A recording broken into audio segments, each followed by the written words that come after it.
Manuel, can you listen to me?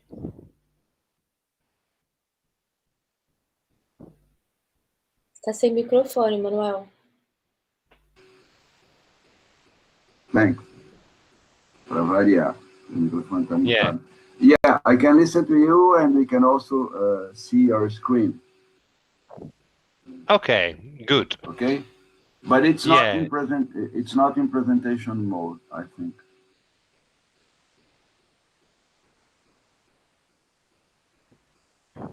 Great. So,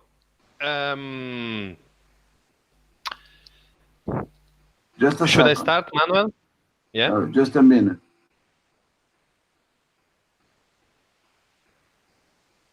Evandro, a imagem, eu tô com no YouTube não tá, tá só o cartaz. Você pode ativar, por favor?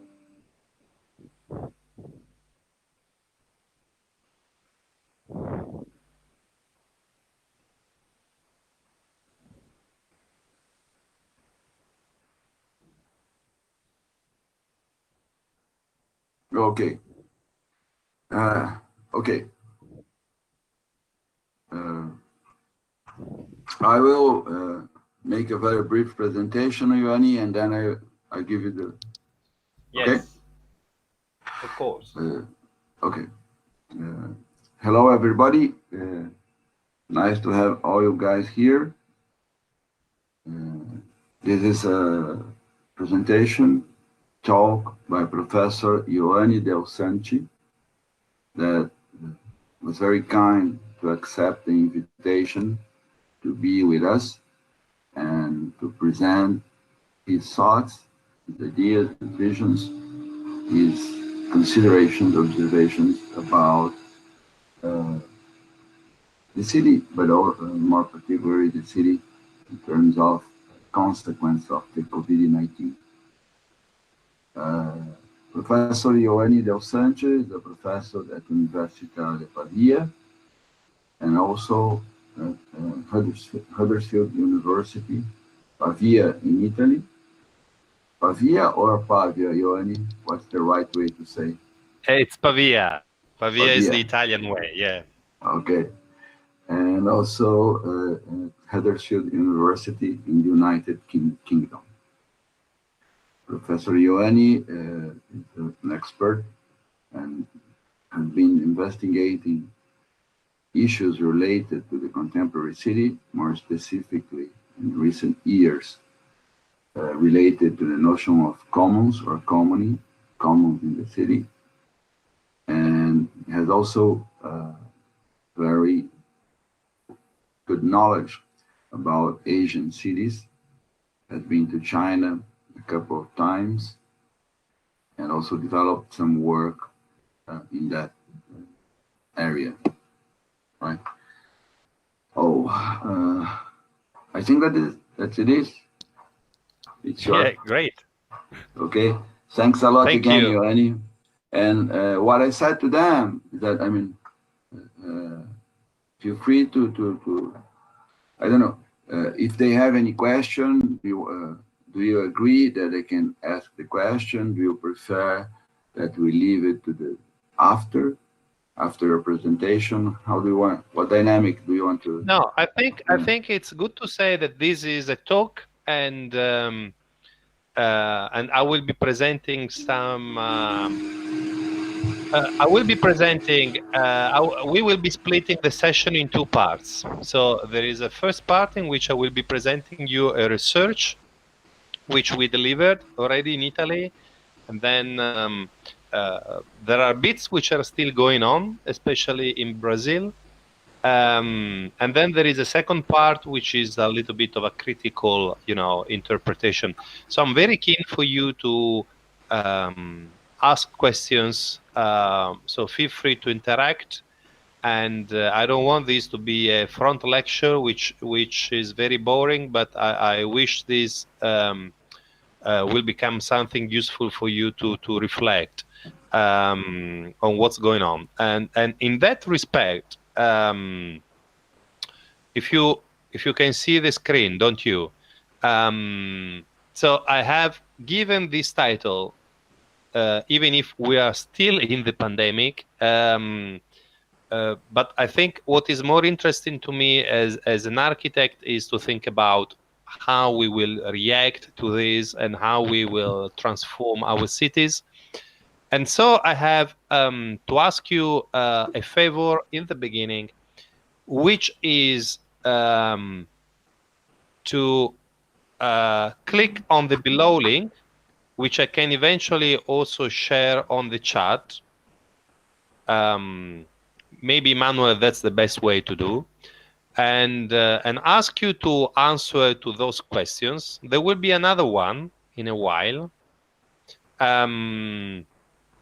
But I think this is a way, you know, to kind of, it's an ice-breaking exercise, but it's also a way, you know, for you to reflect and start sharing, you know, your thoughts. Let me copy, if you agree, this on the chat. And the survey is anonymous. Okay, so you can feel free to share whatever you like. And then we may discuss it together, of course. And I hope that by doing these two kind of surveys, then there will be a little bit of debate.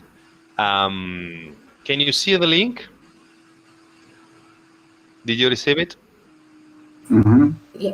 Good. Okay. So if you open it, it's very simple. There are 3 questions, which are the ones which you see on the screen. So I think each of us, you know, dealt with the pandemic in very different ways. And of course, you know, each of us have different stories to share. Honestly, I think, you know, for me also the experience of, you know, living during the pandemic, living, you know, in the housing, in the flat in which I live, you know, has been very striking. And so I guess for many people, not for everyone, so there are differences. And also I think there have been very many differences in between countries, but also regions and cities. And so I would be very keen to, how to say, collate and see what was your experience, which I'm sure is somehow different from what I experienced in the UK. And I think that you can try and do this exercise while I'm speaking. And then I think there are 15-ish slides. And then there will be a second survey, which will be a little bit more specific on what I have been presenting. Any questions so far on this? Good. So I'll feel free to interrupt me, because of course when I'm looking at the screen, I actually do not see your faces. So feel free to you know, raise your hands or just speak.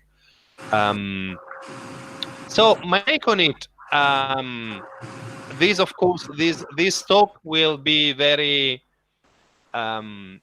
personal. It will be inspired by my kind of personal take on it. Okay, so one of my kind of preferred, you know, references and part of my cultural background is Aldo Rossi, you know, the Italian architect, which became famous back in the 60s when he wrote this book, The Architecture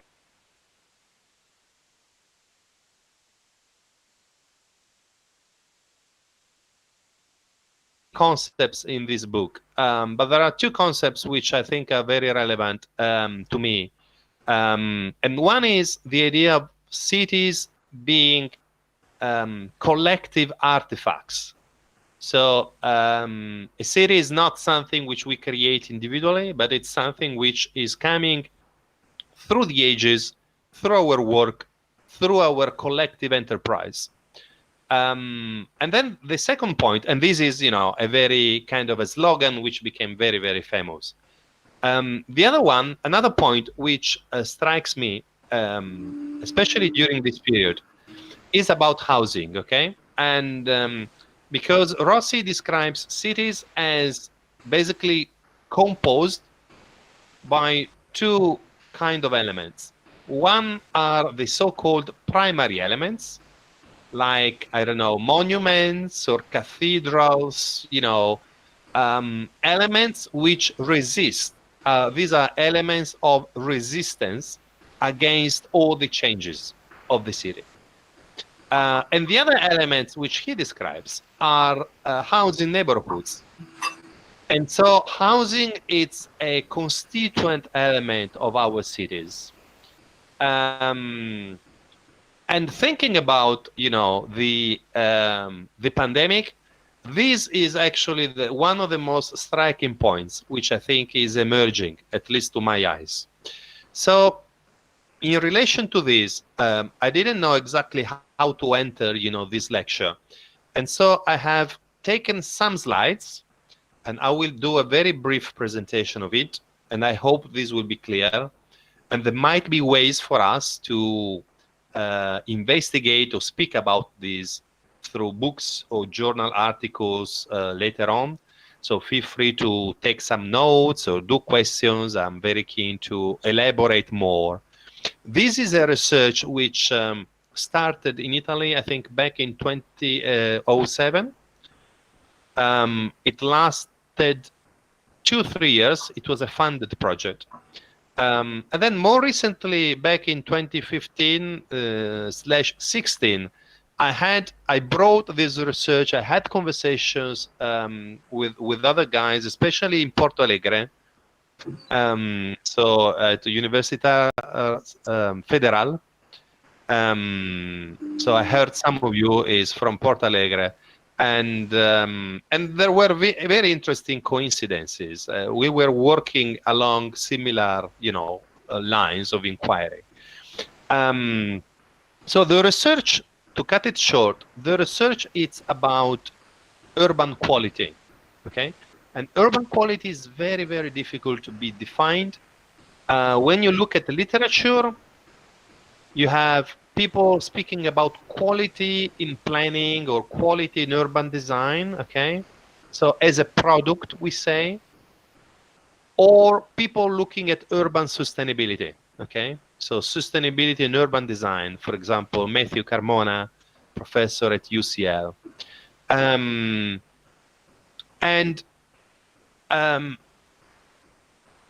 back in 2016, I was looking more specifically into social housing neighborhoods.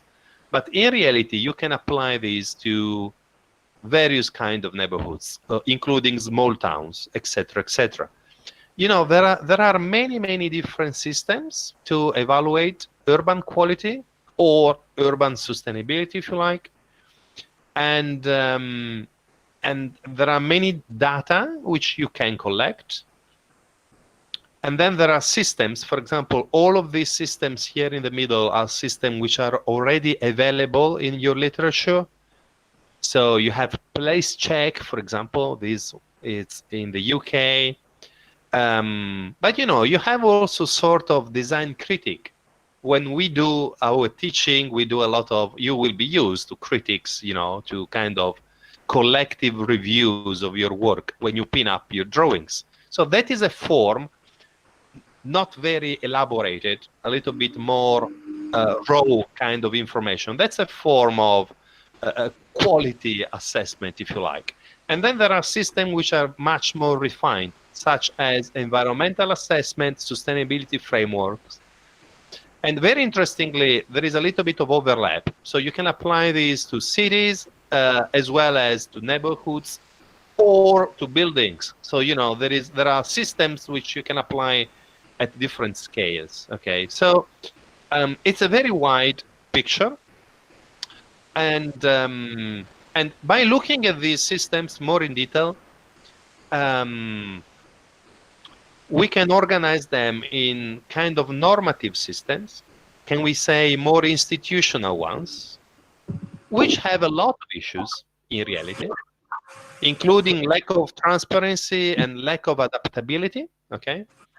And then you have a lot of locally developed tools, which are much more precise somehow. However, being local, it is then difficult to compare one city or the other, or one neighborhood and the other, or one country and the other.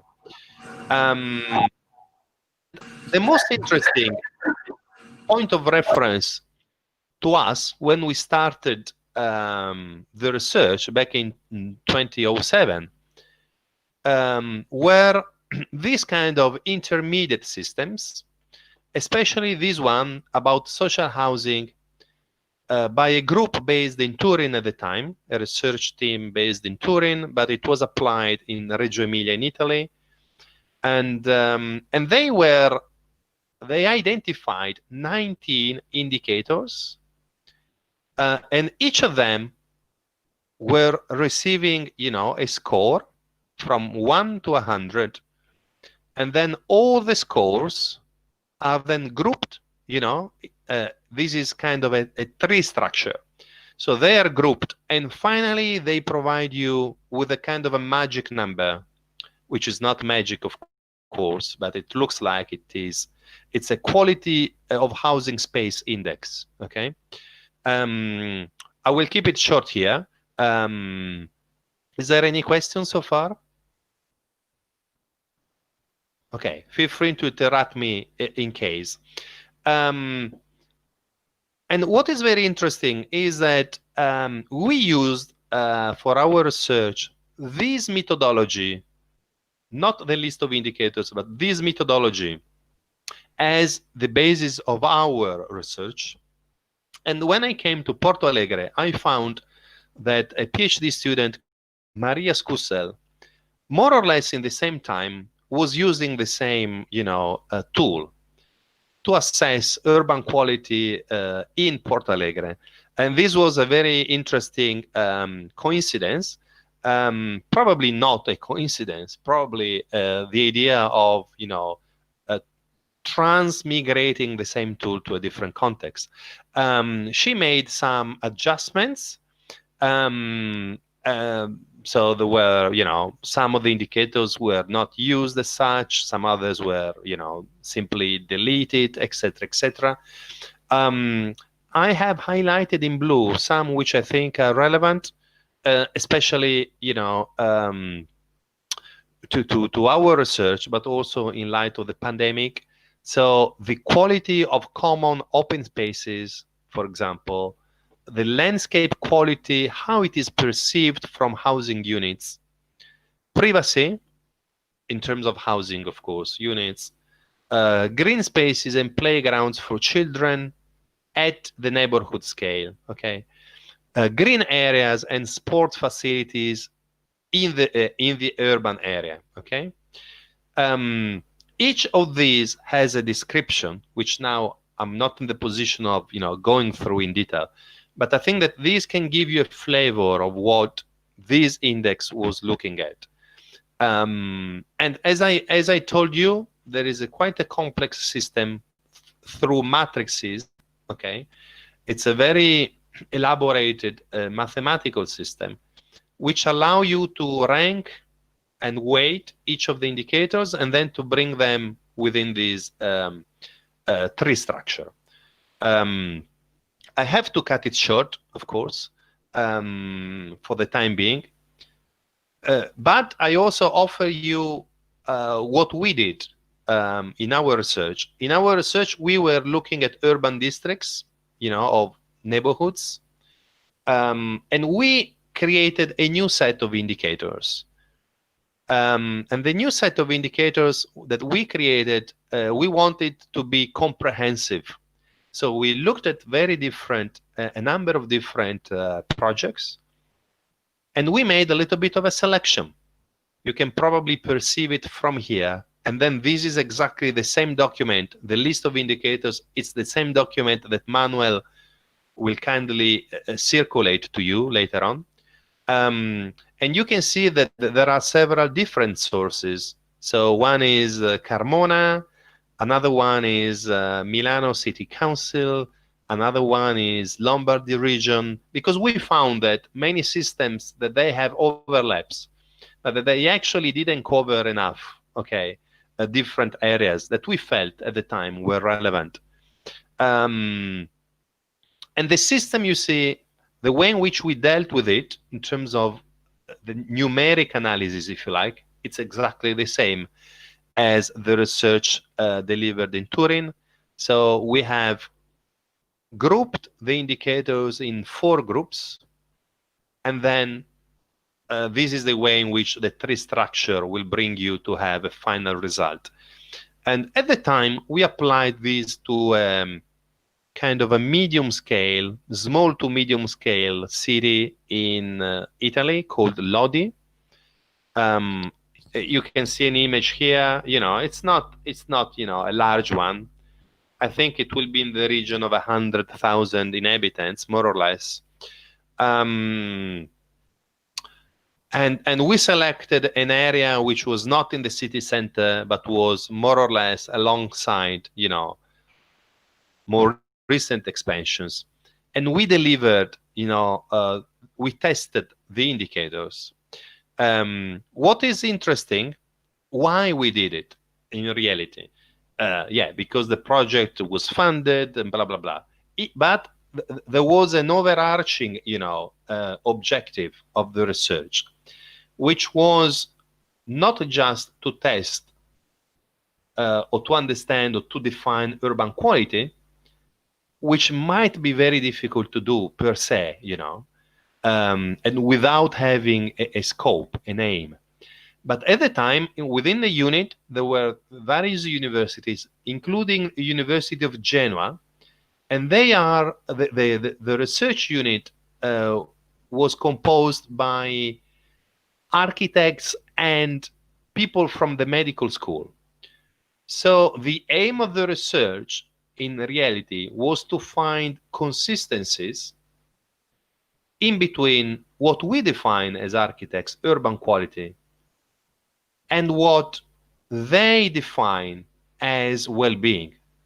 So the aim, which was very complex, but we find some consistencies, was to define whether, if there is a better urban quality, for example, there is some kind of response, if you like, from well-being.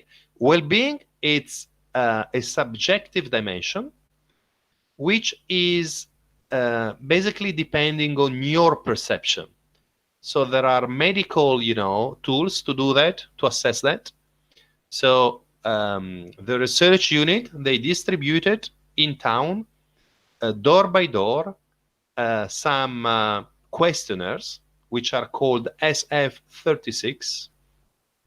And they ask people to answer to those questionnaires. And then we collated the data and they analyzed the data. And these questionnaires are validated internationally, okay, by medical associations. And they are composed by 2 sections.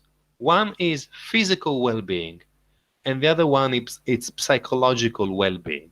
And the 2 components do provide, an assessment of your well-being. Okay, I stop it here because, of course, this could be a talk or a series on its own.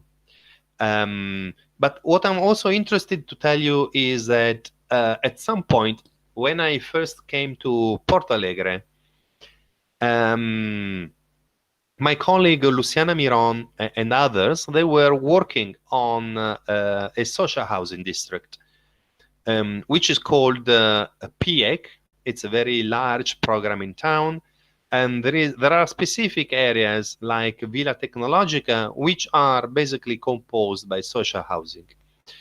And so this was the opportunity for us to discuss and to understand, to better understand to what extent this kind of research, this could be applicable or not. We had the precedent by the PhD student, Maria Scussel, which I was mentioning before. And so we made a plan, okay? And now one of her PhD students is working alongside these lines. not in this district anymore, but in other small towns, not far away, in the region of Porto Alegre. And I want you to provide an example of what we practically did in terms of these indicators. Once we found them, okay, we define them with a title, we define a source, if there is one, and also we provided a brief description of it. So this one, which I had, readily available, it's about skylines of our cities, whether, or roofscapes, if you like, whether they are recognizable or not. This one, for example, goes back to Kevin Lynch, a kind of analysis in terms of figurability or legibility of a site. And then for each of these indicators, we made some examples, and we also described what we expect an excellent to be, and what we accept for a good kind of score to be.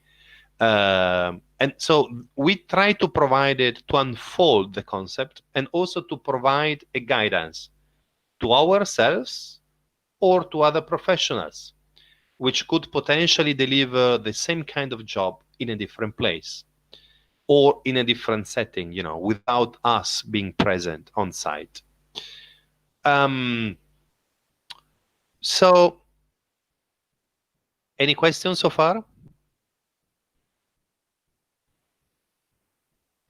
Okay, so now I think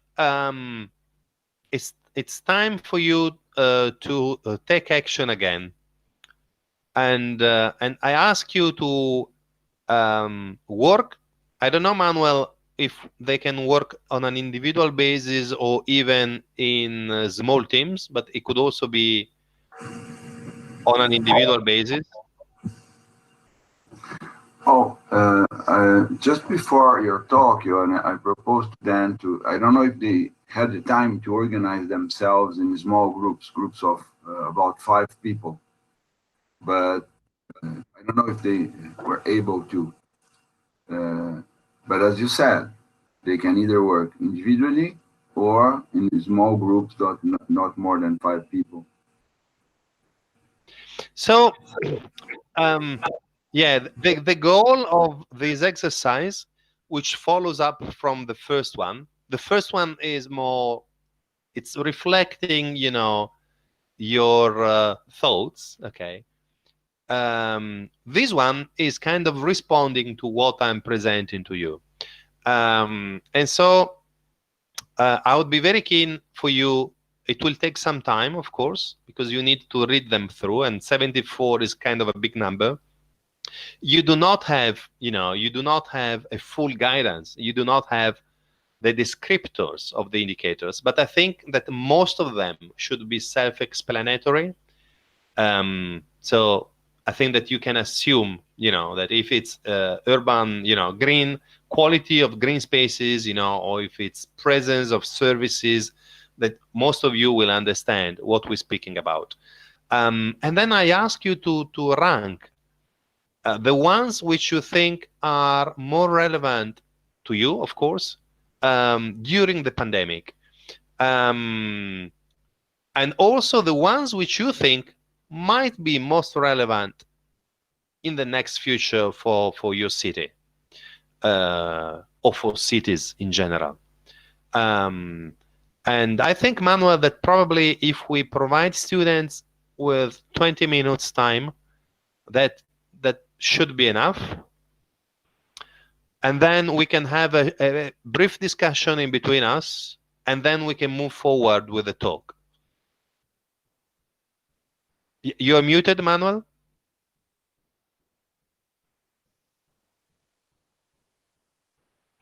Manuel, I think you are on mute. Your microphone is mute. Yes, okay. No, I was just, downloading the document that you sent to me with indicators, and I just sent to all them by email. So great.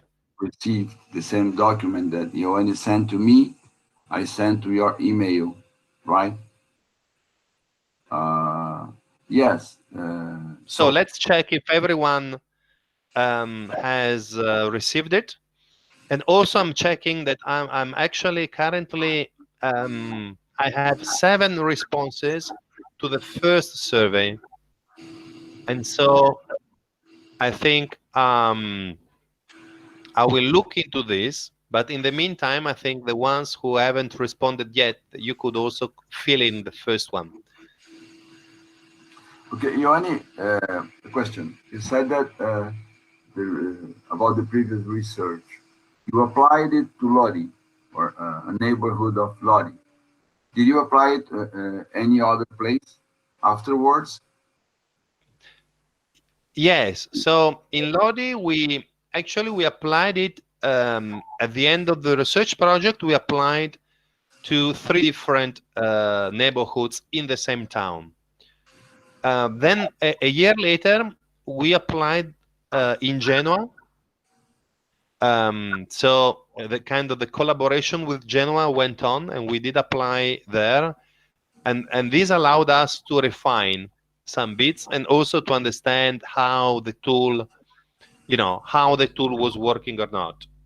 And then the other chance that I had was Porto Alegre in reality, and that was very useful in terms of self-criticizing our findings and our research, and also understanding, how much or to what extent we should adapt this system to specific context.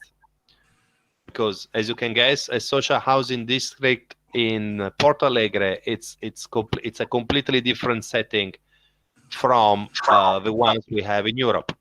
So and so there was me and Luciana, we agreed on a way forward, which is implying basically to critically rediscuss what we did, and try to integrate a bottom-up approach with a kind of a top-down approach, so that to better reflect the local conditions of the site. So these, in short, are the most recent conclusions which we reached. However, this system is still undergoing within a new PhD thesis. So we are actually testing to what extent these changes may prove useful. And when you mean now, if I understood you properly, in the development or in the refinement that you are carrying on now, it's specifically guided to the post-pandemic reality, or did it start before? No? Okay.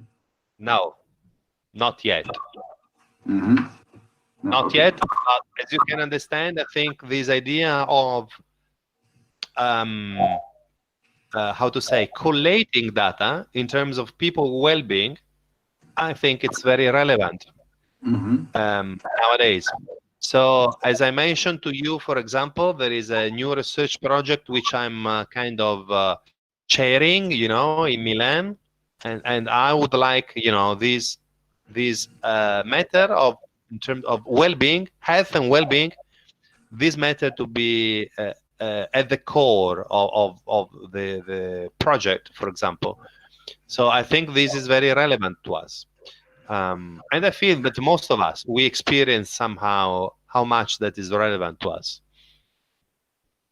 during the pandemic, I mean. I have a data that I just find on the newspaper over the weekend. So now, I'm not fully sure, but I understand that at national scale in the UK, the NHS, which is the national body for health, okay, so hospitals belongs to the NHS. So the NHS is recording a 30% plus in access to psychological support at national level during the pandemic.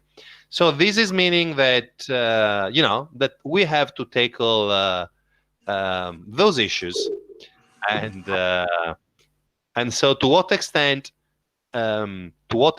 architecture or cities are relevant towards that, we do not have an answer yet.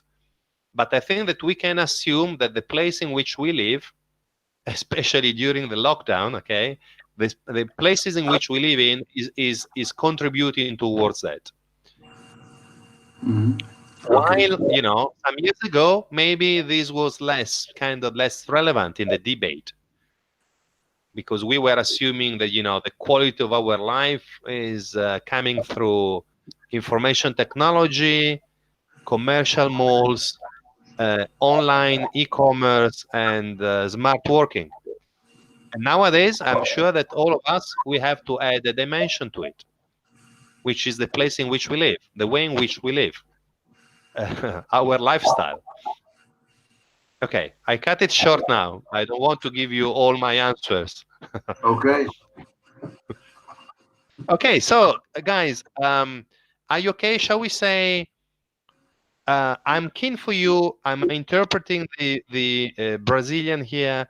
I'm keen for you to work individually or in small groups. It's up to you. I think that we can get back and discuss together in 20 minutes from now. So let's say, sorry, what time it's in Brazil? It's 12? No, it's Now it's 11:08. We can get yeah, back 11:30. What do you think? yeah, great.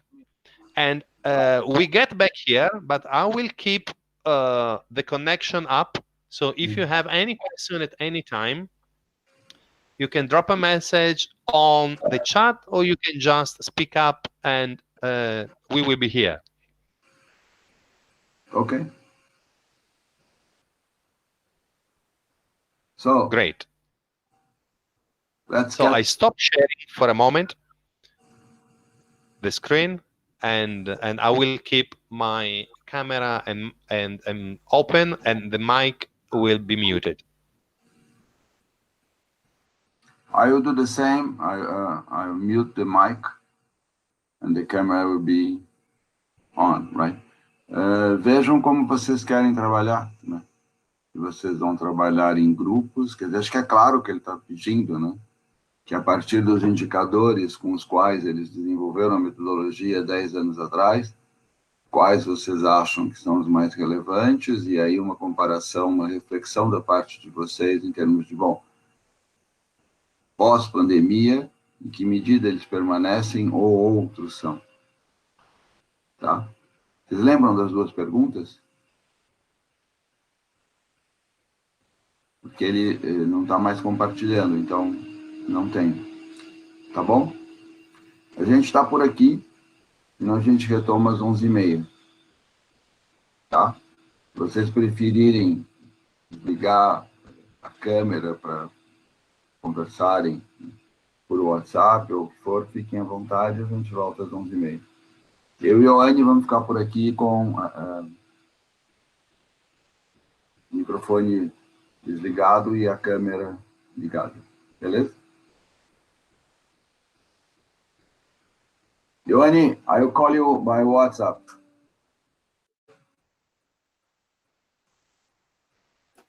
Ok.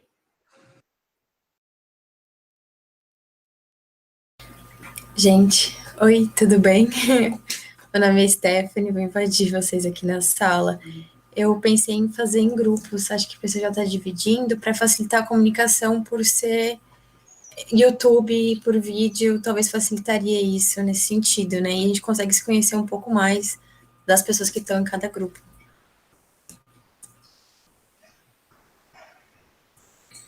Ó, abri um link para o grupo 1, que é aquele grupo que a gente separou para as atividades. Mandei aqui o link.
Ioanni, you want to restart? Yes.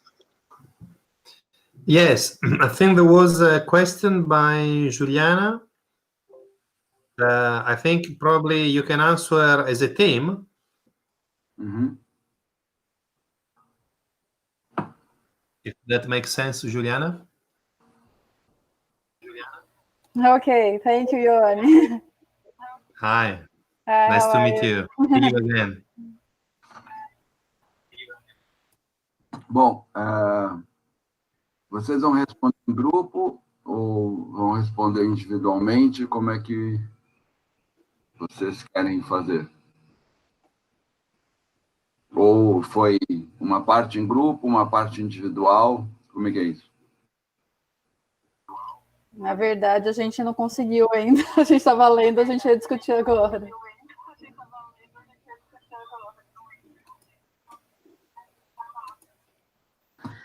Ronnie, Yes.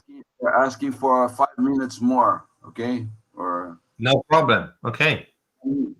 okay, so let's do it. Let's 10 minutes more until 11:40. Ok. Okay.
Podemos recomeçar?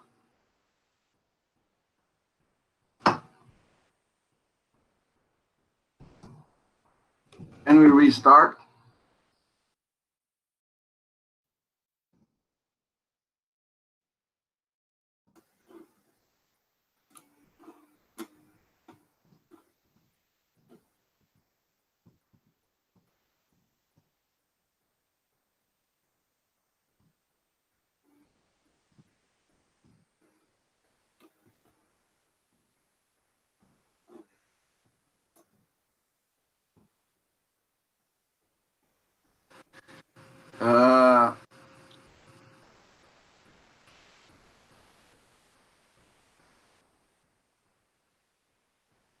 Ioanni, I think we should ask for some volunteers. What do you think? So I see that there is one answer so far.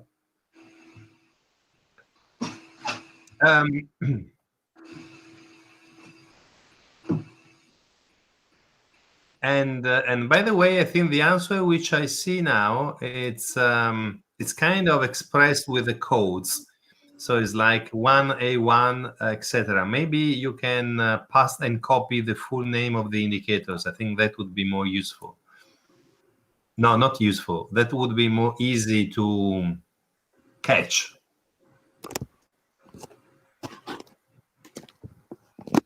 However, Manuel, I think that so my proposal would be probably to, maybe there is a little bit of discussion, which may even happen later on. Mm-hmm. So we can move on and then catch up at the end on this point. Okay, good idea.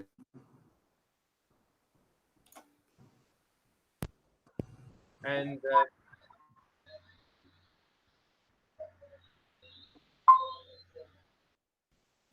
can you see my Google Chrome? Yes, we can. Yes. Great. So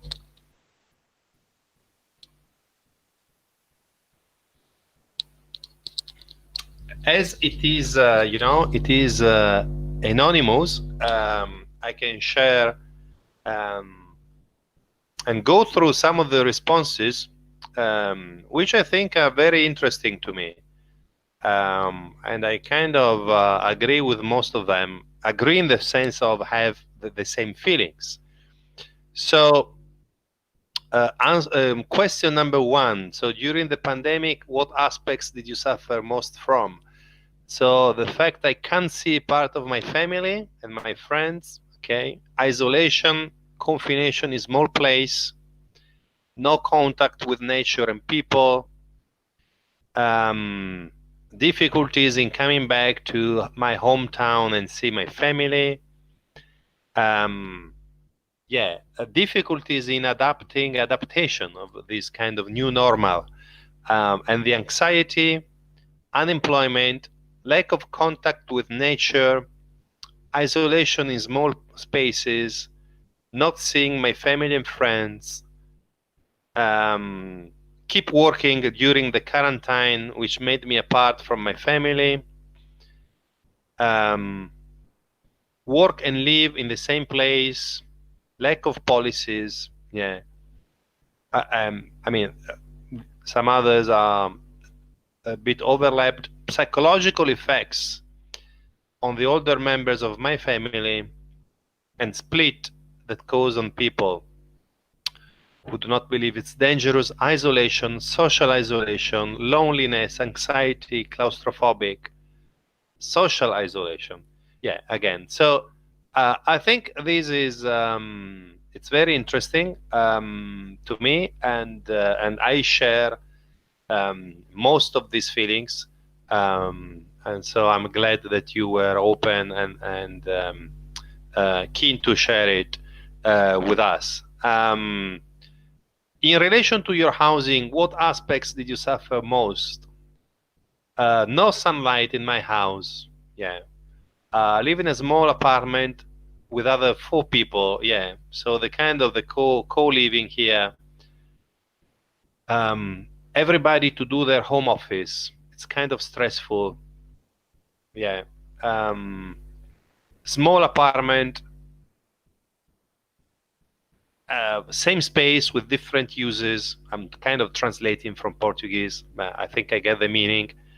Difficult to study, work, and rest in the same room. Yeah. Okay. Lack of privacy, small home office space, small kitchen space. Okay. No specific room for working. Yeah. Yeah. Internet connection, of course. Lack of ergonomic setups. Good point. Not having an open space for the kids. Yeah. Totally on board with that. Become more sedentary every day. Adapt the work schedule to the daily dynamics, of course, it's very different, etc., etc. My family and I live in a kind of multiple house terrain with all relatives. So issues in terms of gatherings in my house during the whole period, ignoring, of course, social distancing. Access to external areas was limited, etc. Okay. And then, now I won't go through all the question 3 answers. I think most of them are kind of sending out the same message.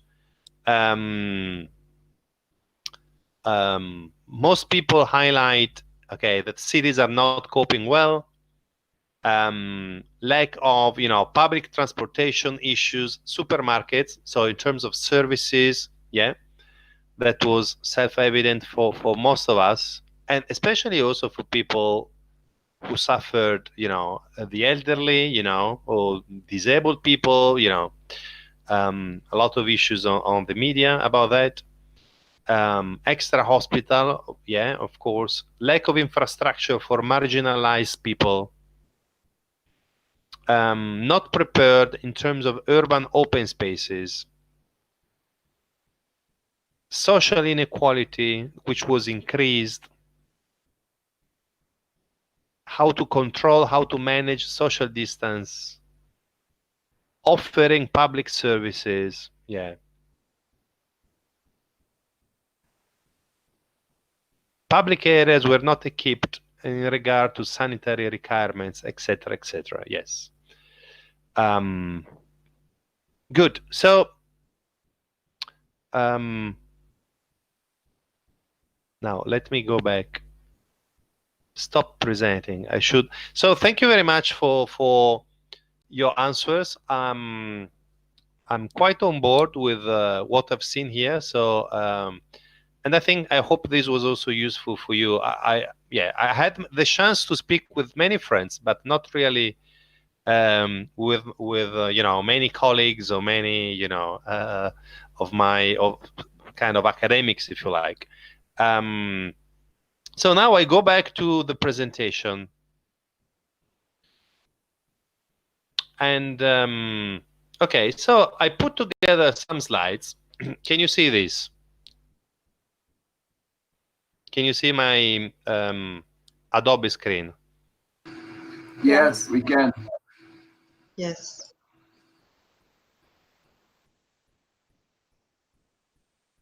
Wait. Can you see this again? Yes. Okay, sorry. I don't put the full screen on because then it's getting my PC crazy for some reasons. Okay, so I'll keep it, and if you can't read any of the text there, you just feel free to interrupt me. So I have selected some slides, some projects, which for me, how to say, these are precedents, my precedents, places which have been or which I love, and projects which let me think about. So this is not really a lecture, but it's a collection of thoughts. And the first point is I'm starting with modern architecture, because I think this is our point of reference, and I know that also in Brazil this is very relevant. I have selected a kind of an anti-urban project to start with. Frank Lloyd Wright, Broad Arc City. And this is to say that I think there are several approaches now at the pandemic, but also the post-pandemic cities. And one of them is about thinking cities in a completely different way. So thinking cities in a different way from what we were used to. And it's not a matter of form, but it's a matter of process, what are the implications, and also a matter of social and political choices. And so Wright, back in 1932, was thinking someone thinks would define this as an utopia, and it could well be.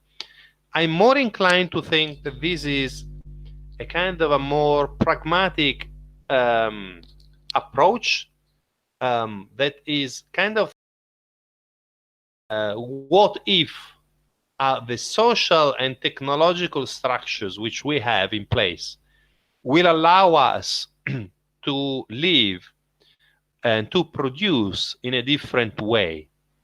And so a model which is kind of integrating the urban and the rural within a kind of a suburban, which is not what we currently have in the US and in many other parts of the world, but it's a suburban, if you like. It's a rural urban, which is based on the idea of people producing and working and having leisure also in the same space and in the same place. So this is actually a model which takes advantage of technological features, kind of drones to move, and cars, to move people, goods, etc., in a very more efficient way. But it also take advantage of the availability of land, to think about housing and food production in a different way. And this goes back then to, I think, the question or the quest for density. And if we go back again 100 years, more or less, Hilbersheimer, this is a scheme which represents, basically it represents different options of city shape, city form, building shapes, and their heights, taking for granted a specific density. Okay, so he was willing to demonstrate that you can keep the same density, and so you can achieve, if you like, density. It's also meaning number of people, etc., by creating more distances in between buildings. And these distances should also allow healthy spaces. So meaning that buildings, even if these are low-rise buildings, these will have a distance in between them that is allowing the flow of natural air and ventilation. Because you have to think about, back in the 19th centuries, cities were unhealthy. And so one of the peculiar aims, of the modern movement, and back in the 1920s, was to create cities which were efficient, cities which were healthy, cities which would allow better conditions for people.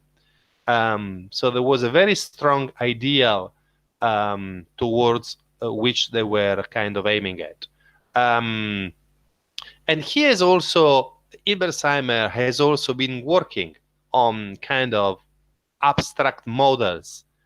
So how to intertwine, how to compose these buildings, different buildings and different typologies into, a kind of an urban kind of city, an urban setting.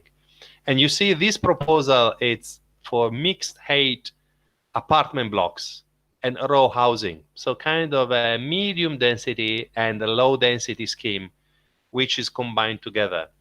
And think about also that in the modern movement at the beginning, throughout the 1930s, there was a very close relationship between the housing units, and their typology and the urban setting.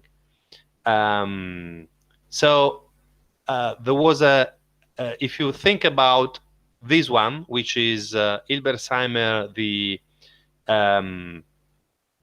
a kind of a patio house, and Miss van der Rohe, the three patios house. They made also a try to kind of compose them within, wider setting. So the housing unit was the core of their discourse, and then there was a composition of different types or the same type to create a kind of an urban setting, etc., etc. And this is just to demonstrate to you that density, housing type, and housing unit were at the core of also the kind of urban kind of discourse. I found then a couple of projects here, which are from Milan, which is my hometown. And I selected these because, they were readily available in my mind. These are projects developed in the 1950s, so post-Second World War, during the Reconstruction phase.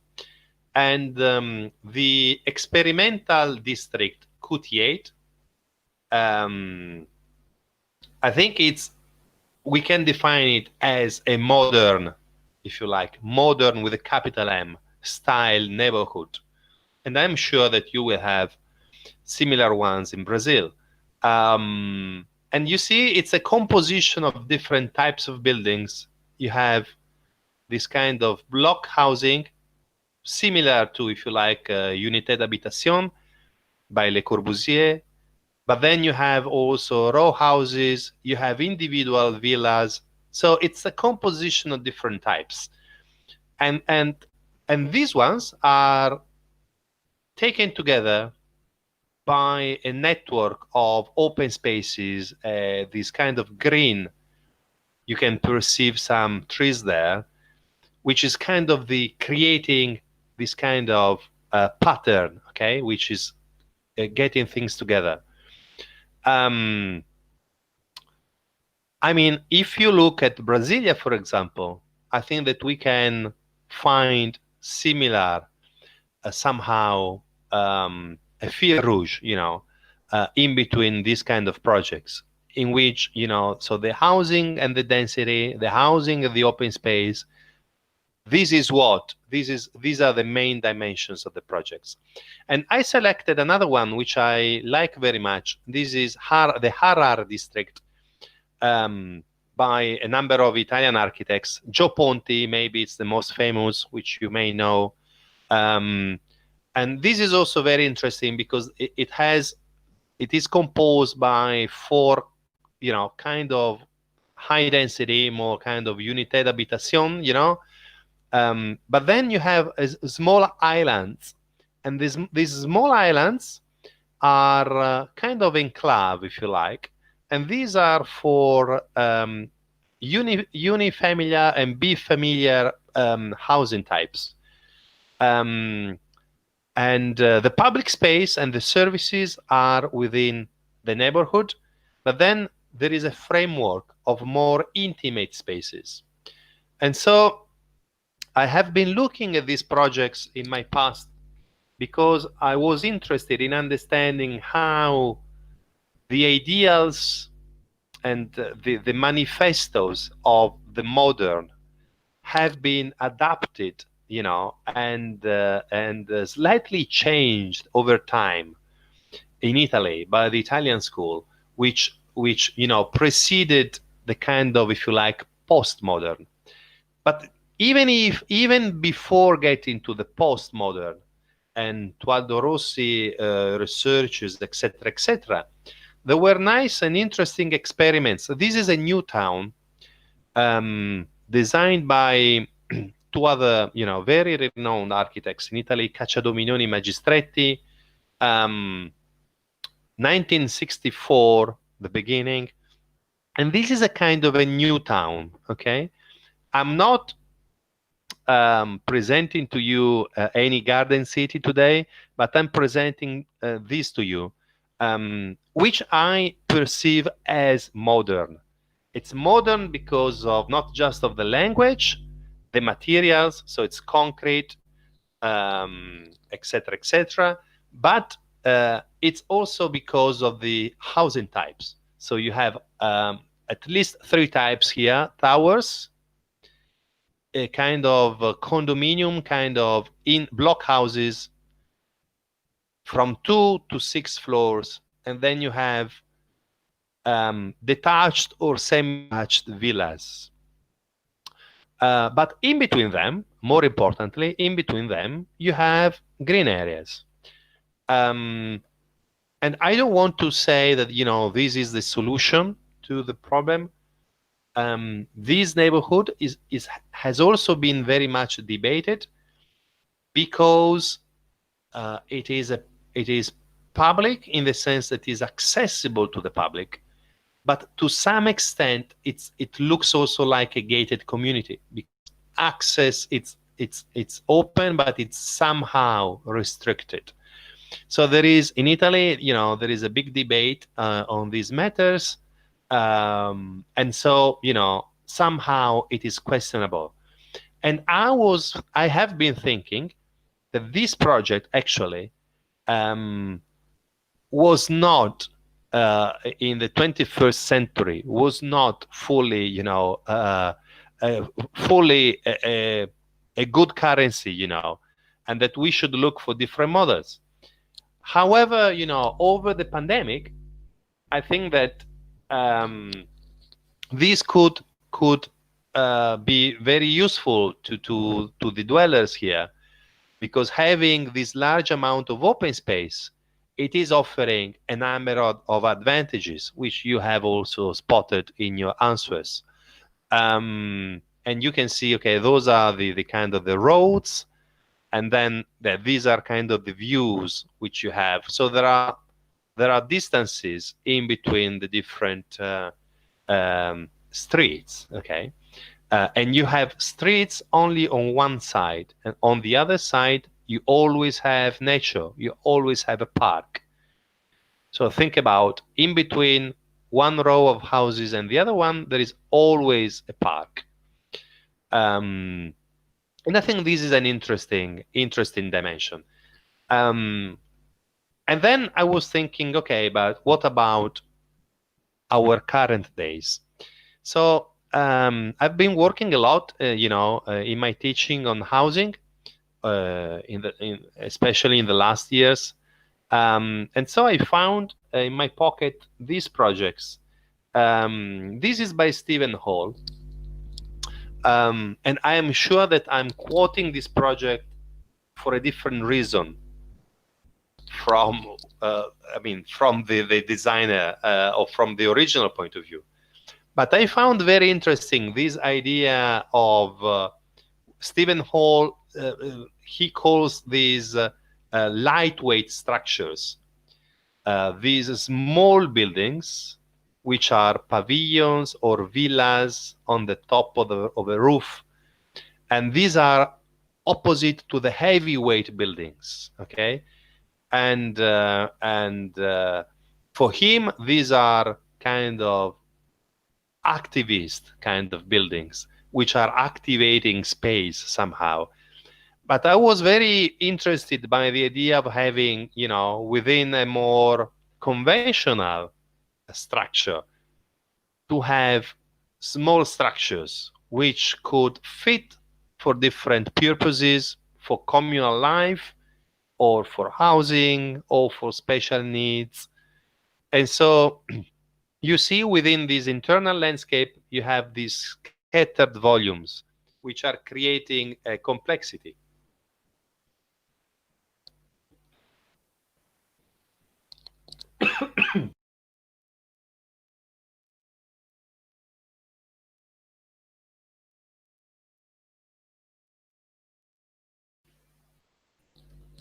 Okay, sorry, I had some cough. Let me go on. Can you hear me? Yes. Yes. Okay, Yes. good. So let me drink a little bit more. The second project, which was very interesting to me, is by Oma. Nexus World Housing Complex, back 1988. And this is another interesting project, I think, because, I mean, there was a call here for a competition. And so the client basically invited several architects, most of which were, you know, foreign ones. And call us, and he was also looking for kind of, you know, new lifestyle. So in what sense housing could fit new lifestyles or the needs that we have nowadays. And so very interestingly, Oma, I mean, no surprise, if you look at his projects, for example, in the EJ plan in Amsterdam, so he works very much in section, and he moves the sections in the two directions. So it is cross-sectional, but also longitudinal sectional. So the house is kind of moving, if you like, in all the directions, and so space becomes very much complex. However, apart from that, he designed a kind of a block, because he keeps this together through a kind of an external wall. But then he designed individual houses which are kind of developing vertically and which have an internal courtyard, which you can see here. So each house has a kind of an open space, if you like. And to some extent, there are areas of the building which are open to the public, but then there is a kind of a specific privacy which is guaranteed to each of the housing units. So these two projects reminded me, you know, some of the futures I was speaking about in terms of density, in terms of housing typologies, in terms of relation to the landscape or to the exterior, and in terms of privacy. And another one, which I just quickly quote, again, I think for a different reason, but I think that the vertical towers by Stefano Boeri in Milan, the vertical forest, which became very famous, and which, how to say, I think, you know, it's becoming very famous, especially because of the way in which it goes on the media, etc., etc. But I think that it has something to tell us at this point in time, because the idea of having that each unit has a kind of a small garden and the possibility of, you know, looking outside and thinking about nature rather than thinking about concrete or the opposite building, I think this is giving us may give us some inspiration. Possibly a different one from the one, you know, that Boeri was providing us. And there are also, in light of this thought, I was also looking back at, you know, other pieces and references which I readily have available. There are many projects. So this is in between reusing, but also parasites. So parasites is the idea that you may add up, you know, something to the existing buildings. So it is not just about building for new. I think it's also about, or mainly about, adapting what we have. This project by MVRDV, I mean, it's a very joyful project. It's kind of an extension. It's creating some rooms on the rooftop. It's creating some space. So it is something like, you know, the rooftop which become usable, like the modern Le Corbusier was suggesting us, and there are many other projects similar to this one, which I came across, and this is providing, it's using something which is not really, which we are not taking advantage of, but which in some situations, in some circumstances, may prove very useful. And another one, which is a little bit of a provocation, but I think that there is a lot going on nowadays on these matters, is this is a backpack idea. So the idea of having an extension, an extra room, which you attach on the exterior of your building. Now, this is, I mean, it's very nicely designed. It's kind of a room with a view, if you like, and there are many other options, many other projects which are moving towards similar lines. And so now back to one of my previous points. I think that the pandemic now, it's also bringing us towards two ways of thinking. So one is how to adapt our current cities, but the other one is also what if we could build up our cities again from scratch. One might be more realistic and the other one could be more utopian. I'm not really sure about it. However, I show you some examples. The first one is a small village, a small town called Poundbury. This is designed by Leon Krier in the UK, supported by Prince Charles back in the, I think, 1980s, 1990s. I have, put on this slide the idea of the foundation town that you create from scratch, and also its nostalgia. And I find this very much nostalgic in reality. It is not just nostalgic because of the language, so because it looks like a kind of, if you like, a traditional village, but I think it is also in terms of its kind of typologies, the way in which the terrace houses, which in the UK are very much how to say common, and the individual gardens, and the idea that we can just repeat the shape or the form which we had in the past, and our lifestyle will just follow up.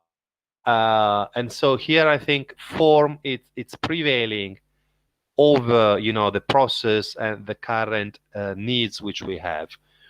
I have selected a much more recent project also by Boeri, and this is for a new town, a forest city, smart forest city in Cancun. I know there is another one by him in China, and probably these are now popping up, all around the world. What I find interesting here in this master plan is the idea that nature is really pervading, infilling all over the spaces, the available spaces, on the rooftop, in between buildings, etc., etc. And so I think there is something interesting to me in this master plan, which is not just the ecological metaphor. It's not just nature as such, because this is anyway a man-made artifact, which has a lot of implications in terms of ecology and its sustainability over time, etc., etc. But I think that in terms of, if you look at the buildings and the relation between the buildings and the relation with open spaces, the green spaces, I think that this master plan is telling me something. And then there is the case in terms of, so what to do with our current cities? Because those are nice dreams, but then we live in spaces which are, very dense, and which are, very difficult to deal with. And this is an image from a project by a not-for-profit association, WWF, Italy. Also, this is based in Milan, and it's the idea of recovering unused yards, recovering unused spaces, giving a new breath, to these spaces by infilling green, new nature. So this is creating a new network of spaces which are in between the existing city. There are other projects very similar to this one. For example, Expo 2015 in Milan, the kind of the master plan concept was around the so-called 7 green rays. So 7, pathways which were moving from the city center to the outskirts. More or less, this could be one of them. So there are concepts which are repeating. But of course, now we can look at them with new eyes, don't we? Because we have been experiencing. We know what we need. We know better what we don't like, what we like. And nowadays, you may be aware of this. There is a big debate on the 15-minute city concept. By the way, there will be an online seminar from the 16th to the 8th of September, held, it's online, but organized by the Urban Design Group and the Academy of Urbanism in the UK. And if any of you is interested, I will send you the link. Of course, you need to register, so that there is a fee, but that might be of interest to some of you. And this is a kind of a slogan, the 15-minute city, which was, attributed mainly to the mayor in Paris. You can see here the Paris city in the Paris of 15 minutes city, okay? In which you see the idea is that all the main functions which we need and the services which we need, so schools, work, commerce, having open air space, leisure and cultural activities, hospitals, etc., public transport, all of these, you should be reaching it within 15 minutes walk. So there is a lot going on nowadays, and I think this is another interesting topic which we may want to address, and this looks like one of the potential answers to the question. I do not have, much material or documents to add to it, but for example, I find very interesting this project, a vision for the shrinking megacity Tokyo 2050 by a professor at Tokyo University, Hidetoshi Ono. The project was called the Fiber City in the beginning. And he identifies 4 strands of actions. One is the idea that the population is getting elderly, so that we will have in 2050, that Tokyo will have a completely different composition. The idea that we may not need some infrastructures in the future, so that we may reuse infrastructures for better use. So, for example, car infrastructures, we may use them for different purposes. And then there is a vision of infilling in town, small interventions, etc., etc. And the other idea is to refill with nature what is not necessary. So this is an image of the master plan, but you can find online also the kind of full booklet of this project. And I find it very interesting because it's also developed at an architectural scale. And I think that this project is providing us a different image, isn't it, from what we're used to. Think at Sao Paulo, think at dense cities. This is the idea, and I think this is not a provocation. I think this is a scenario which is realistic. So it's a social and kind of political challenge which we have. And he's providing some answers as you know, as an architect. How can we fit in what we currently have? And so to kind of conclude my talk and open it up for maybe your questions and also a little bit of a discussion on the so-called indicators, I propose some keywords, as you probably guess. And I will go through some projects to kind of reinforce them. And the first one is again by Stephen Hall, but it's a little bit of a different kind of a project. It's a neighborhood. And it's a neighborhood in which I find some of you know, the concepts which we were speaking about before. It is, you know, a project in which you can easily recognize different typologies. So you have kind of high-rise towers, you have kind of big blocks, housing blocks, and then you have also villas kind of typologies. And somehow, sometime these typologies are combined together in a very original way. And how to think about that, how to interpret them. Well, I think, yeah, here you can see a list. You can see a list of the different kind of structures. And so the cactus towers, the case fabbrica kind of working housing, home house, workhouse scheme, floating villas, garden houses, and co-housing units.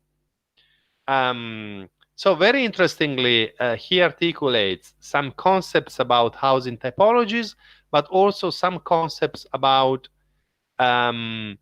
relation to the landscape. So if you look at the green spaces, well, you can easily see that the amount of green areas, open areas, you know, it's very large.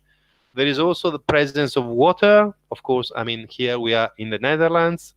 And then when you look at the images, I think that you can recall, okay, what I'm telling you, typologies and if you like, densities.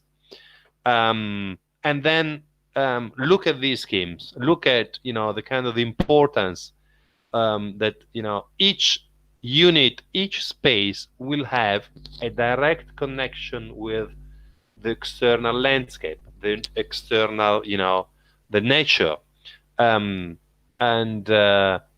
also, you know, this idea of being natural, I think this is kind of emerging from these schemes, because, you know, this is not an artificial landscape anymore, but it accommodates a degree of nature life. And the other project, which I think will be the last one, is this a beautiful project to me by Aldo Cibic, which is called Rethinking Happiness. This has been put on display at the Venice Biennale in 2012, but there is also a small book about it, kind of a catalog. And here, you know, the case at the time was really about how to better fit our needs and our lifestyles in the new century, and how can we provide answers, you know, that we do not have nowadays, such as, you know, sourcing food, biological food, you know, or home working, or, you know, the combination of a home space, a workspace, and also space for, you know, leisure and free time. And so again, I mean, this is my interpretation, of course. He's working not much on the form itself, but he's working first of all on the process. So identifying needs, and then identifying, you know, typologies, and he creates, you know, a scenario, a catalog of different kind of buildings which may compose a settlement which he calls, you know, it's the settlement for the future. And then he organizes, you know, the different buildings, the different functions within a unique kind of master plan. And this is something which is thought to be in the northeast part of Italy, but as you can easily understand, could potentially be adapted to other places. And so you see here a number of functions, okay, water plaza, swimming pool, picnic pavilion, bird houses, okay, the orchards, elevated housing. So all sorts of functions which he thinks he propose are somehow necessary nowadays to answer, to provide support our needs, basically. And then these are pictures from the model which was on display at the Venice Biennale. And so again, this is not about, just as architects, I'm thinking, is not just about providing new forms for our cities, but it's about answering to the societal needs. And so, I think this is our priority nowadays. Whatever, the project will be, if it's utopic, if it's realistic, but I really think like there is a need for us to, reformulate somehow some of the questions which we usually have. And I think, this is the last slide of the presentation. And so, Manuel, if you agree, maybe we can open for questions or discuss or listen to someone in terms of the indicators or what you think or what was your experience, for example. Whatever you prefer, you're the boss. No. So, so maybe first of all, can we collate any question? Who has a question? May I? Of course. Well, I don't know. Well, in the first 5 seconds of silence after the presentation, first of all, thanks a lot. It's a very interesting talk, and given as a perspective more related to the field of architecture and urbanism. But I go back to one architect that you presented and 2 of his projects. I mean Boeri. Yes. It's quite clear that, when you present the 3 keywords, which are the major aspects that you think should be considered when thinking about the city, independently of the morphology, independently if previous to the pandemic or after the pandemic, but what should be the 3 major elements to be considered when thinking about the city. But I have a question because the vertical forest is to me a contradictory project, or it is at least ambiguous. Okay, nature is there, but it's a kind of an individualized nature. Or if we have that, if we take that for real, it's real, I know. I have a similar project in this here in São Paulo. Also designed a vertical building, a high-rise residential building.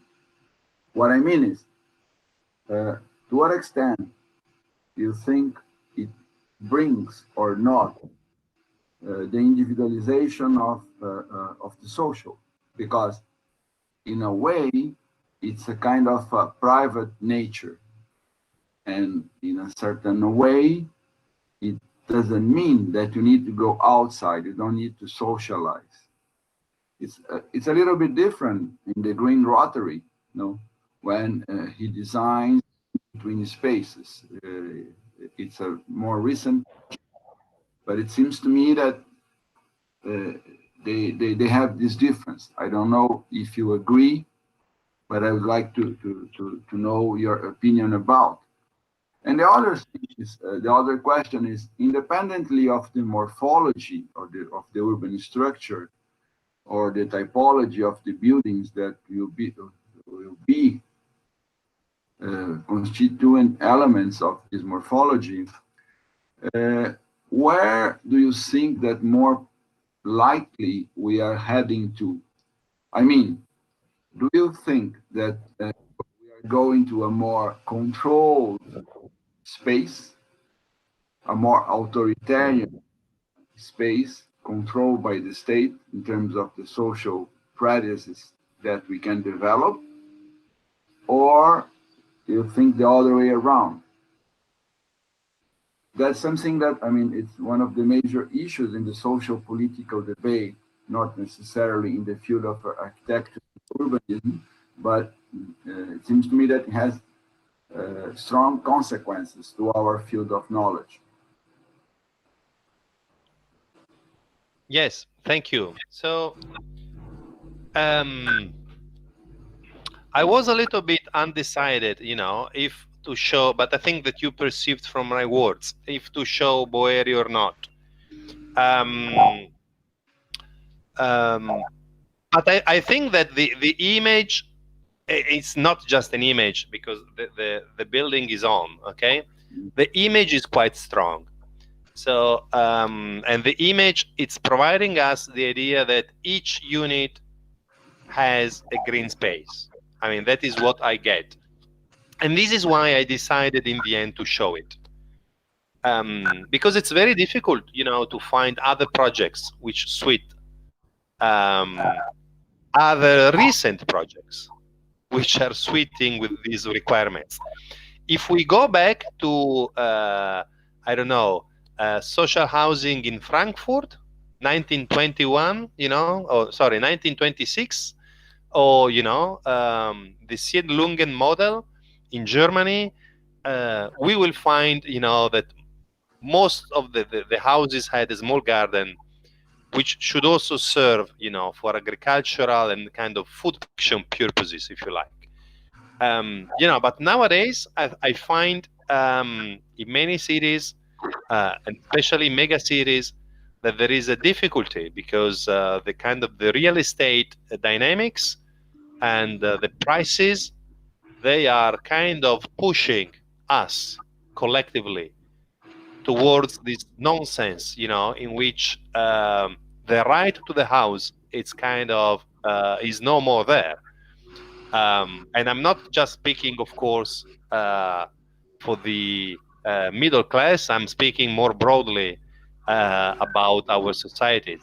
So I have no doubt, and I want to tell you very clearly that I consider the building by Boeri very appropriate from a mediatic point of view, but very inappropriate from a social point of view. That's a building that's causing gentrification in a very historical neighborhood in Milan. That's the place for, TV stars and football players, etc., etc. I think it cost 8,000 euros or $8,000 per square meters. So, it's the house for the rich, which really, to some extent, doesn't care about being in one district or the other. And most of all, I have to tell you that I have visited the inside, and it's very badly designed. So the houses, the flat are not well designed. So it's full of contradictions. Okay. However, I think that the image, the idea of getting out of your house and breathe, it's something which it's a strong message, which is not the message that I think Boeri wanted to give. But in my flat in the UK, you cannot open the windows. And in most flats, in the UK, you cannot, maybe Juliana can witness that, you cannot open or fully open the windows.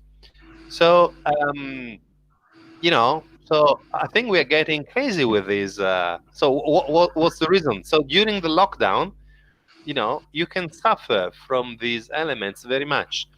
And I think that this is for us as architects, in respect to our clients or what our clients are asking us. I think that we should take care of this and we should learn something out of it. Yeah. So this was the first question. And the second one, yeah, I didn't touch much on the on one of my preferred topic, isn't it, Manuel, about commons, etc., etc. So I think and I hope that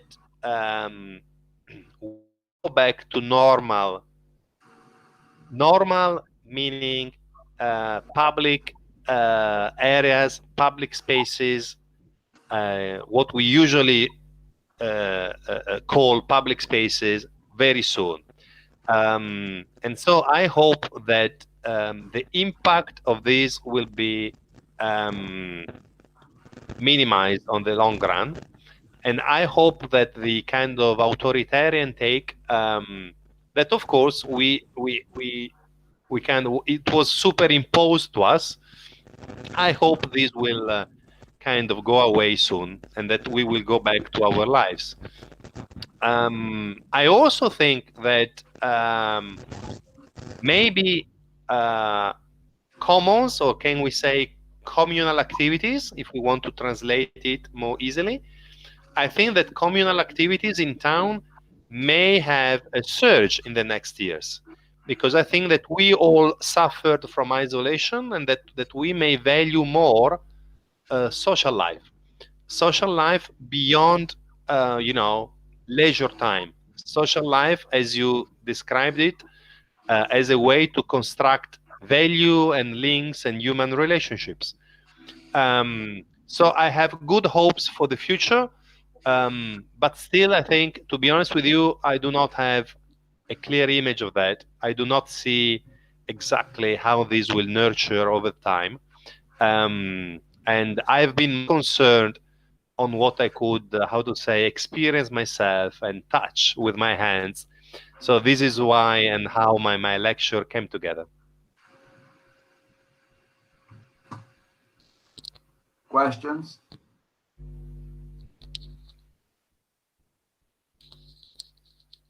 I do have. Yeah, May I? go on. For first, my name is Stephanie. I'm sorry if I made some mistakes in English, but first of all, I would like to say thank you for the presentation. The lecture was really inspiring for the future. But I have a question concerning about the economic actors, such as the real estate market, as you said before, is willing to cooperate with this future? Is them willing to define and hope something for more the common instead of privatize even more the qualified space or the public space? Because in a way, we're seeing the opposite happening in Brazil. In some cities, in the small cities where I work, I see more to privatize the space, the lecture, and the pleasure. I don't know if I could express myself, but this is the question. Yes, I think so. Yeah, thank you for the question. I think the premise which I forgot also to make, and I think which is necessary, is that that's why I spoke about Milan, which is my hometown and which I know, better than other places, because I wanted to kind of decolonize a little bit the discourse here. So I wanted to bring you a perspective which is European, and I don't mean to superimpose my answers to a different context in which you live. And I understand that the pandemic probably in Brazil is looking like very different from what or how we have been experiencing here in Europe. So I think that for example, I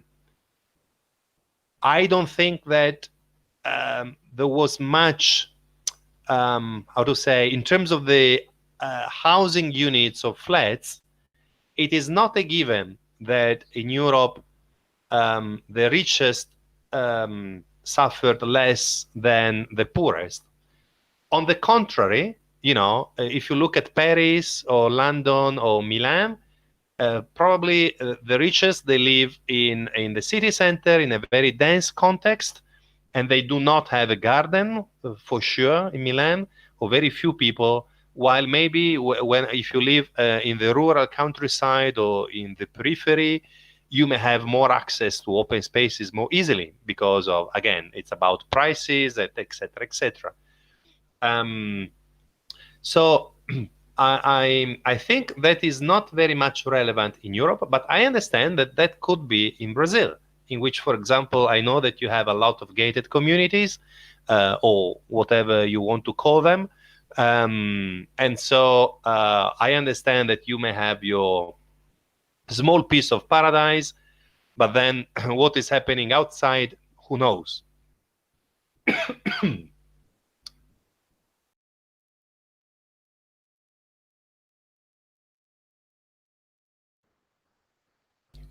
Okay, sorry. So I think that is an issue for sure.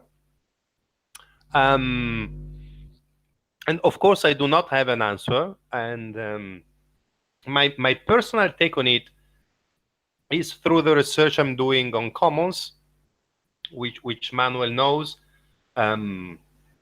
We organized a conference last year together in Italy on this topic. And so I just provide you my area of interest at the moment. It's on specific projects which are, can we say, which look at resources. It could be natural resources, but it could also be cultural resources sometime. And these projects are led by self-defined social groups. So when you were speaking about the clients or the stakeholders, I think you're totally spotted. And so I'm very keen in looking at projects which are being proposed by local groups or local communities. Community, it's a very broad term, which is also difficult to understand. That's why David Harvey in his books speaks about self-defined groups, social groups. And I made you an example. For example, in Pavia with my students this year, we've been working on a proposal of ludothèque, which is a kind of a playground, a play space for children, which is being proposed by a group of people. These are not even formed in an association. They're kind of nothing. They're just the sum of individuals. But they're very strong in their proposal, and they advocate for something which the city council is not really keen to, to accept, okay? So sometimes these projects speak about resistance. Sometimes they speak about kind of opposition to the state of play. And sometimes they look for something which is new, which doesn't exist yet. And this is the bit which I like most as a designer. Yeah, so I do not have an answer, of course, to your question, but I just tell you that there are many things which are happening nowadays, even off or beyond the market logic. So I think that there is hope for this kind of research to grow.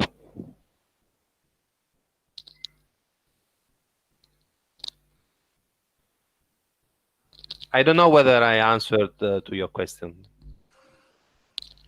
Yeah. Okay. Who else? Or Anyone who wants to share the kind of indicators you selected?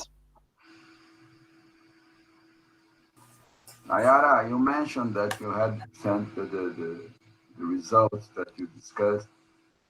Can you present it to us, please? Yes. I need to open it again. Just a second. Yeah. Wait, I probably have them in front of me, but I cannot recognize them. Just a second.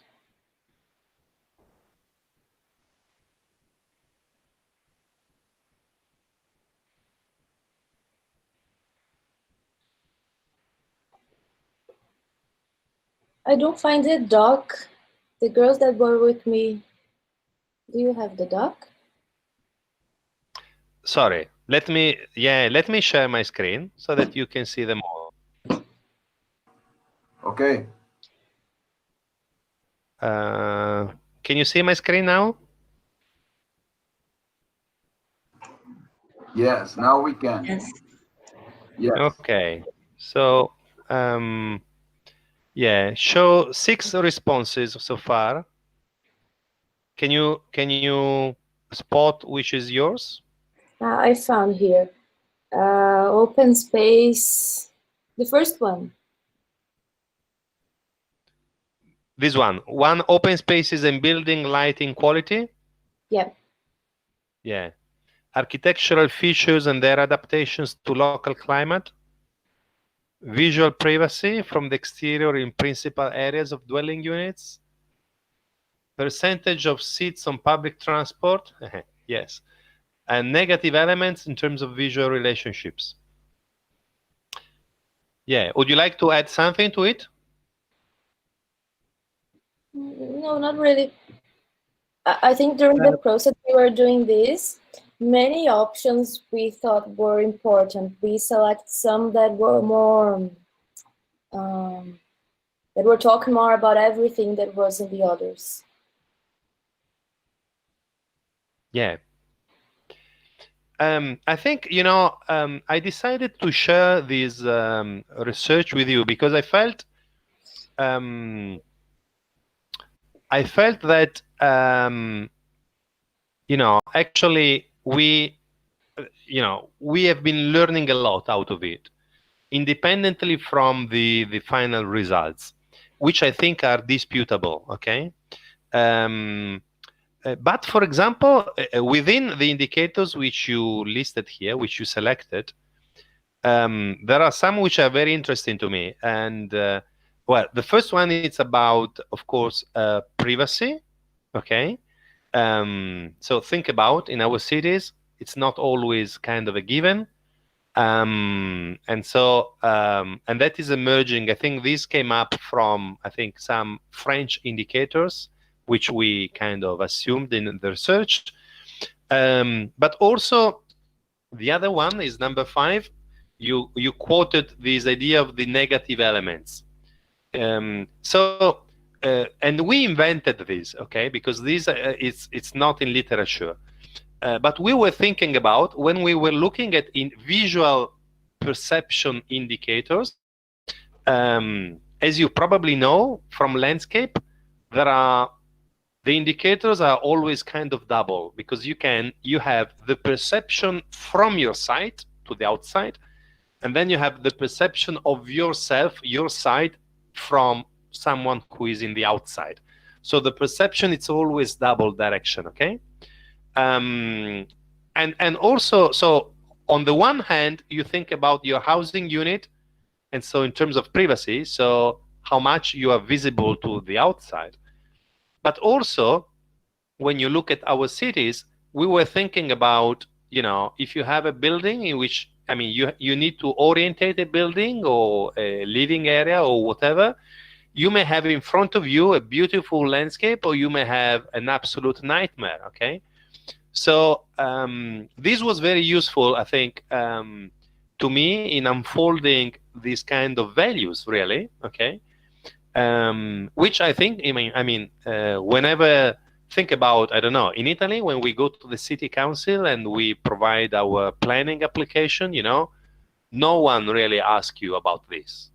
And so maybe even the client will not ask you about it.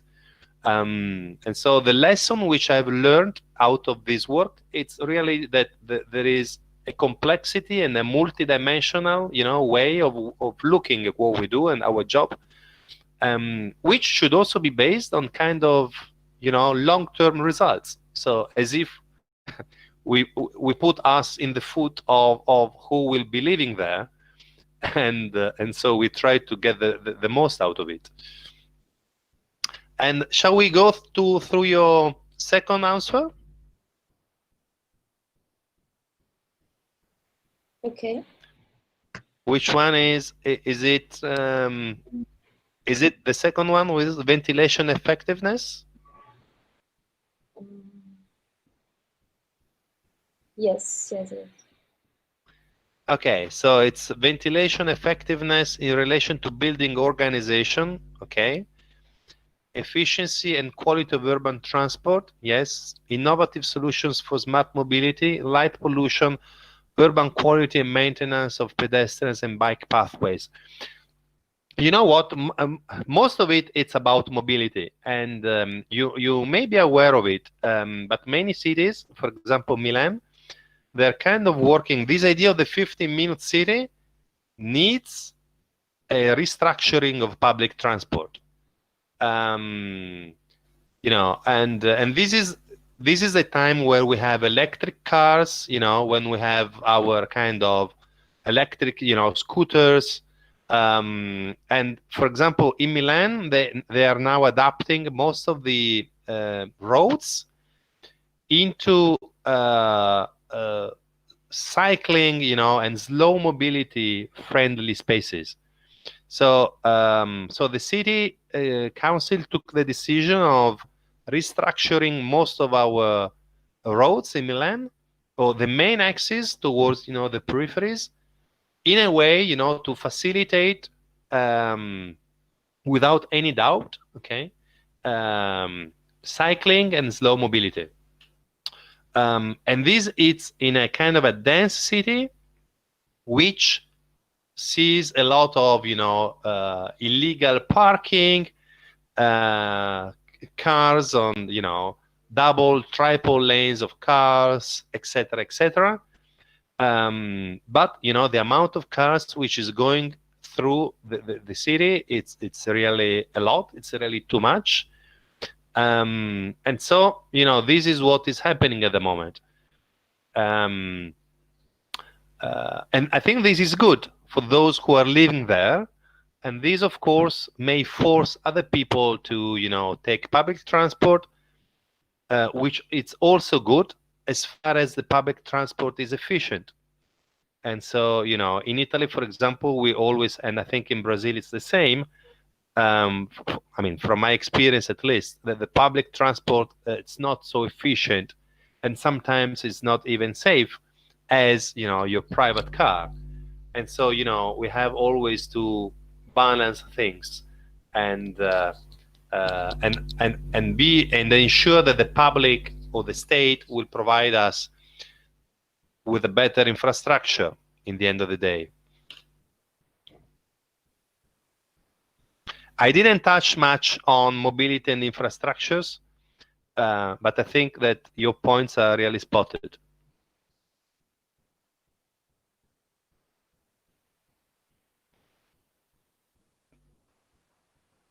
Giovanni, Yes. I have a question not related to any of the topics, but related to one, well, related to all of them. I mean, I really like, or I think not like exactly, but I think it's interesting the Hidalgo idea or proposal for the 15-minute city. Right? Ideally, it's based on a more miscegenated city, no more, not segregated one. But I wonder, you know, in terms when we look at the logic of production of the contemporary city, what risk is there, if any, if we go for it, that we end up with kind of another or a different, a new gated community, not a walled one, not made of walls, but we keep the structure of a fragmented city or a kind of ghettos. Yeah. What do you, to what extent do you see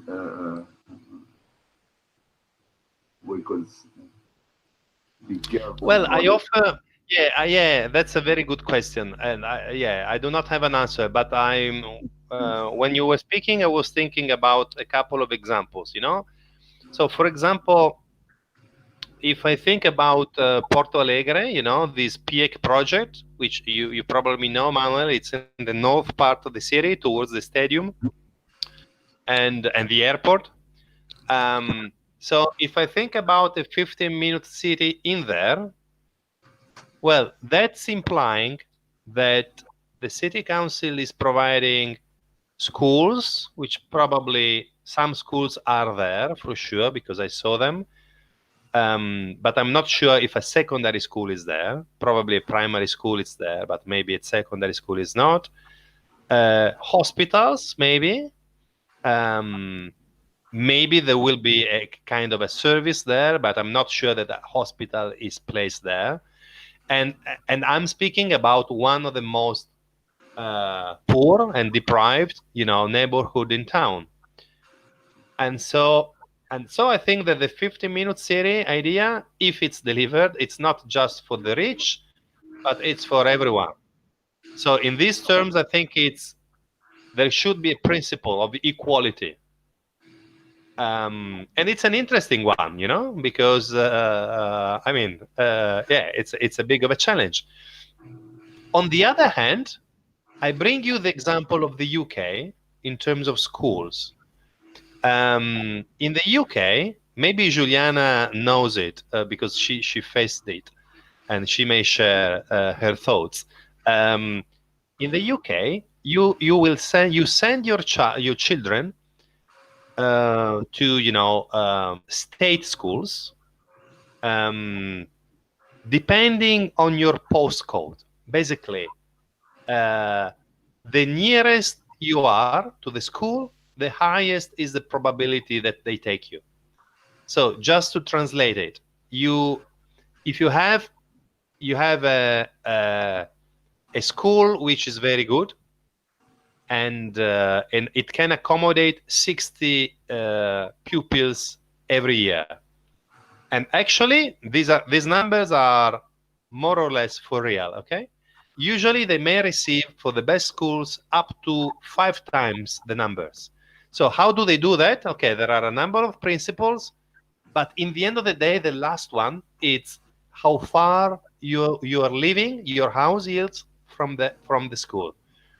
And so what happens is that people who live within 0.5 miles, or let's say 1 kilometer, to take it easy, 1 kilometer from the school, you will get the place for your child. And if not, you will go to another school. And the other school is probably less good than the previous one, okay? So this is also telling you that, practically speaking, there might be a kind of, you may create a social inequality by doing that. Because what happens in the UK is that the more affluent people, the more affluent neighborhoods are kind of moving or living close to the best schools. And the ones we cannot afford that, so it's a kind of gentrification process based on school, okay? And the others who cannot afford that will go and live in the other places, and will go, and their children will go and attend the other schools. So yeah, so I do not have an answer to you, but I think I provided you 2 different pictures, one for the good and one for the bad. I really think, I mean, and that's not the idea of these classes. I mean, nobody has an answer. And the idea, we are faced with problems and questions that we do not have an answer for. Really. And that poses to me the necessity of how do and what questions we ask, you know, in order to investigate possible answers, because I really don't think that there will be an answer. Point to me become, therefore, what's the coherence of my questions? What's the coherence of my thinking? And what questions I make? In other words, what questions I ask, and how do I ask these questions? I really don't, as I said, Yeah. we don't have answers. We have thousands of questions to make, I think. Yeah, and you know, for example, I think this case it's very interesting from a social point of view, from a social perspective. So you know, for example, for me as an European, the idea of social classes is very difficult to accept because on the continent we do not have it. While in the UK it's quite well established, and so I think that, I mean, one of the risks here is that the post-pandemic will will allow the more affluent people to keep going as it is, but will also create, you know, much more inequalities where they are already present. So where the facilities or the services or the access to services is not good enough, it's not well infrastructured. So maybe this is I do not have answers as well, but maybe the idea of interpreting our cities through these kind of social network of social conditions maybe can enable us to think about cities in a different way, cities and infrastructures and well-being. Yeah.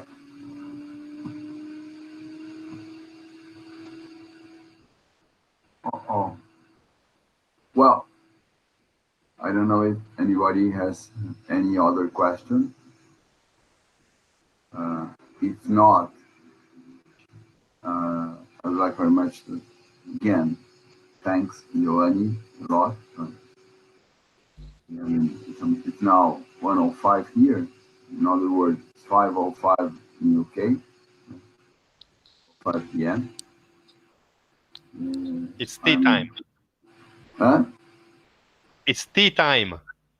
Tea time in England, and it's lunchtime here. Many of these girls are in a way, in a second they will say, "I'm starving." I mean, Okay.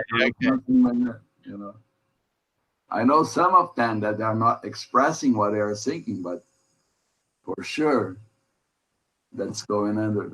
And no, seriously, I mean, if anybody has any other questions or want to pose a question to Ioanni.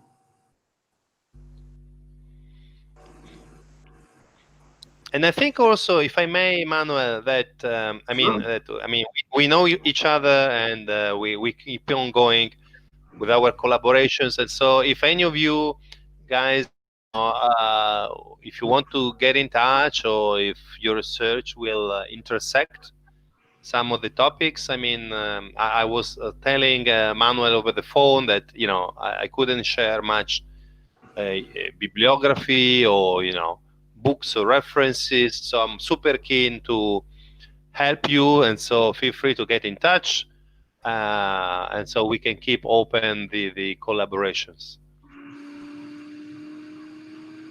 That for sure. Thank you. Well, some of, at least Juliana and Vanessa have been in touch with you, in England. Yes. Italy.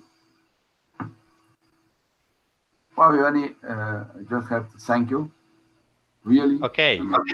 It was a very interesting talk. It places elements for the beginning of this discussion. It's the first talk.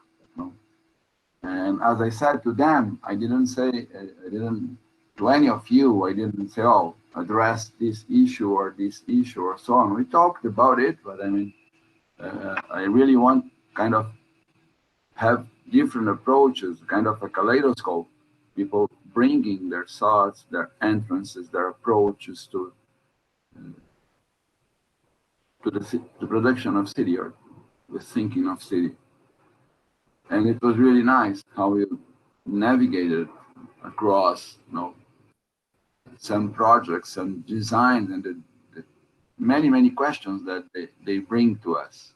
For instance, when you were presenting the Hubsheimer and the Siedlungens, and then it came to my mind, the Karl Marx Hof, the Red Wien by Otto Wagner and Karl Arendt, and the way that they deal with the public areas and so on, and kind of, and it's nice because then it was really nice because it remembers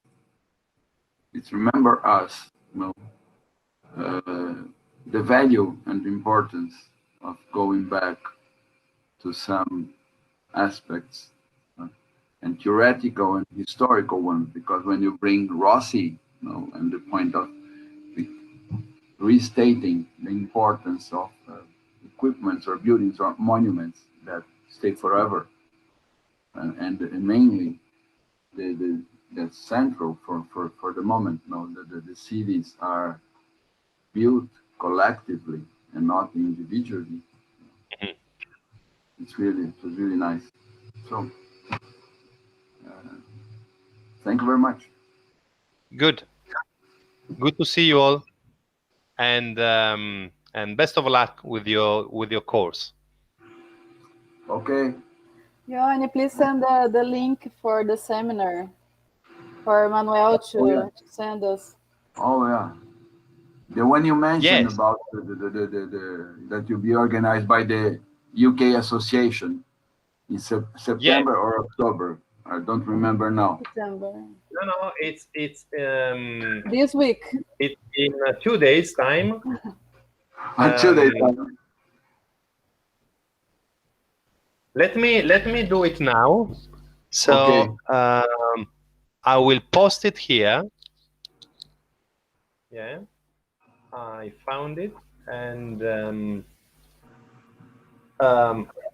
it lasts 3 days. Now I hope this is the right link. Let me double check it. Yeah, it should be. Yeah, introduction program book now. Okay, so it lasts 3 days.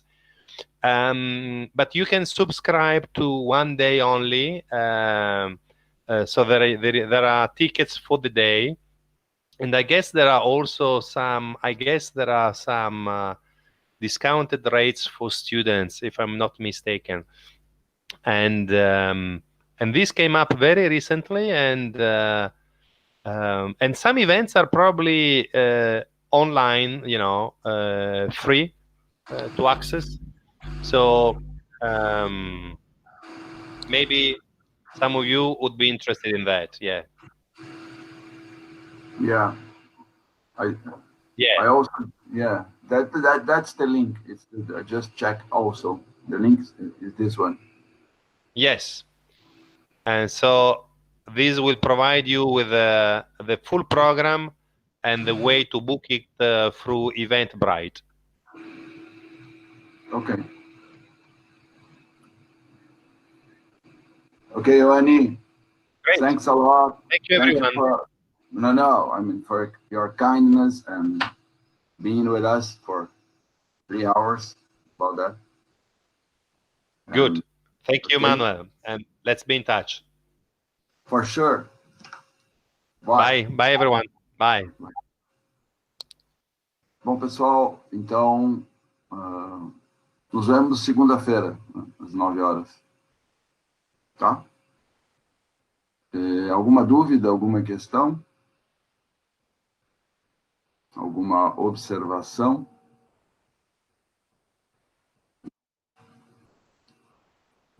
Tá bom, Pitufá, só escreve. Tá bom, obrigado, Evandro. Bom, pessoal, boa semana, nos vemos na segunda-feira.